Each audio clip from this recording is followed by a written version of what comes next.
Karşılaşdım onunla darıktığım gün. Değişmişti, kesilmişti telleri. Ürəyim əlləri yadla getdi. Özünə yaxşı bax deyirdi gözləri. Xatirələr aşıq üçün cəzadır. Darıxdıqca insan ölmək istəyir. Kövrəldikcə göz yaşımla islanır. Bəzən şəkillərdə getmək istəyir. Xatirələr aşıq üçün cəzadır. Darıxdıqca insan ölmək istəyir. Kövrəldikcə göz yaşımla islanır.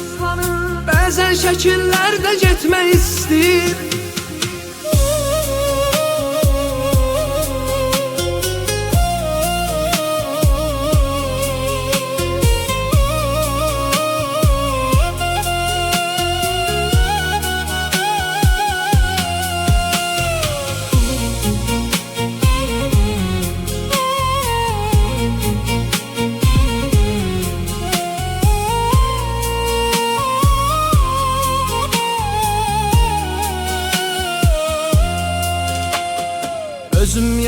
Üzüm yaşlı insanam.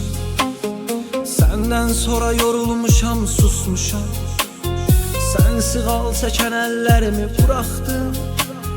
Dinlə səsimi, nə çəkdiyimi yazmışam. Xatirələr aşıq üçün cəzadır. Darıxdıqca insan ölmək istəyir. Kövrəldikcə göz yaşımla islanır. Bəzən şəkillərdə getmək istəyir. Xatirələr aşıq üçün cəzadır. Darıxdıqca insan ölmək istəyir. Kövrəldikcə göz yaşımla islanır. Bəzən şəkillərdə getmək istəyir.